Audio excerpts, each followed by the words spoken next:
चली दीदी सावन के पावन महीना चलता है।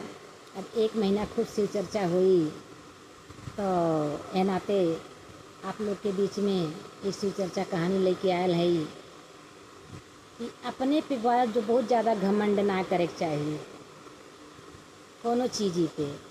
ऐसे एक धोबिन और पंडिताइन की कहानी है।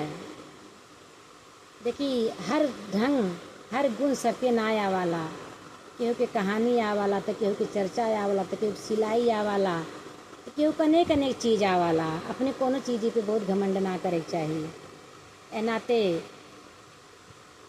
जब पंडिताइन रहनी उस शिव चर्चा कहत रहनी, उनके ढंग रहल, कंगन पहले रहनी, शिव चर्चा कहें, गावें बजावें, कहानी कहें तो तनी उन्हें सब बहुत बुलावे शिव चर्चा कहे के।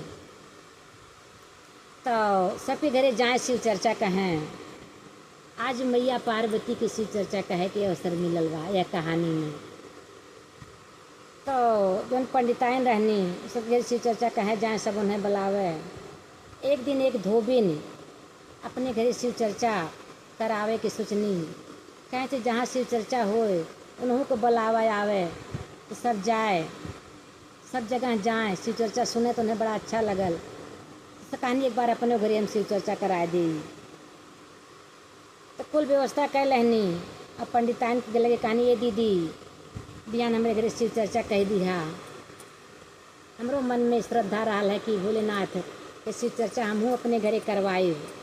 तो दीदी हम बर व्यवस्था करत ही हमरे घरे कह दिया।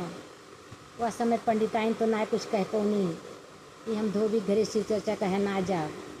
लेकिन जब बिहान शिव चर्चा के टाइम आयल और लड़का के भेजनी धोबिन कि जा पंडिताइन दीदी के बुला लावा, शिव चर्चा का सब सामान ला दे रही। अब सब गुरु बहिना लोग शिव चर्चा सुने आवत ही आवे तनी शिव चर्चा कह दें।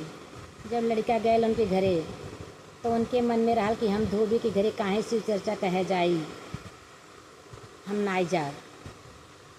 जब उनका लड़का आयल धोबिन के कले ये अम्मा ए बड़की अम्मा चला मम्मी बोलौनी शिव चर्चा कह दिया।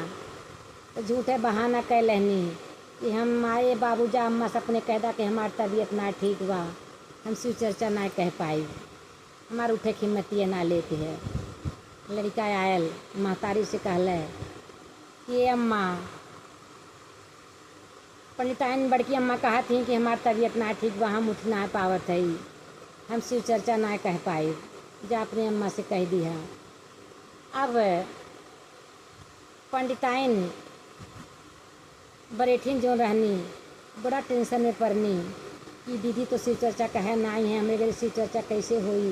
अब कुछ सब सामान ले के हम धई के और का करिए, हम शिव चर्चा कैसे करवाए, हमारे घर शिव चर्चा ना हो पाई, हम छोट जात है धोबिन है, यही नाते दीदी हमारे घरे मना कर दनी शिव चर्चा कहे के। अभी सोचत हैं भोलेनाथ देखी गुरु बहिना जहाँ शिव चर्चा होला वहाँ भोलेनाथ जरूर आवे न। जिन आमंत्रित कर दिला हे भोलेनाथ बिहान हम शिव चर्चा करवाई तो वहाँ भोलेनाथ 100 अकाज कह के आवे न शिव चर्चा में। भोलेनाथ देखने और मैया पार्वती के लेके आवे न। भोलेनाथ देखने मैया पार्वती देखनी कि धोबिन तो आज बड़ा व्यवस्था कैले हैं, लेकिन पंडिताइन शिव चर्चा कहे ना जाती, अब इनके घरे शिव चर्चा कैसे हुई।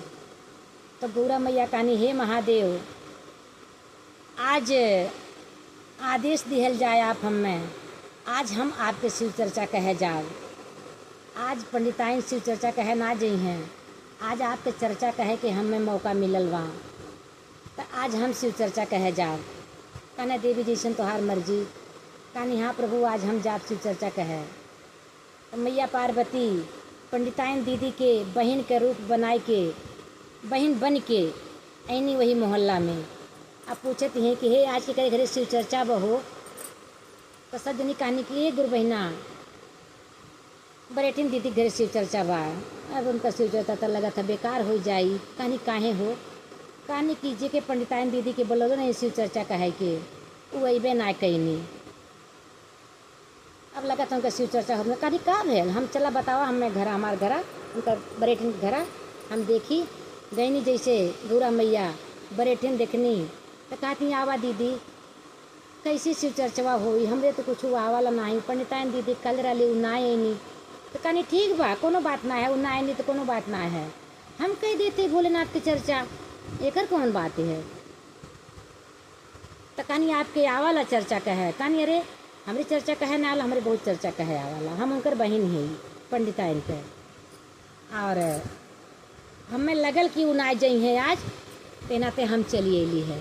अब तो बरेठिन बड़ा खुश बहनी कि पंडिताइन के दीदी आई गई शिव चर्चा कहे हमरे घरे, अब हमार शिव चर्चा हो जाई।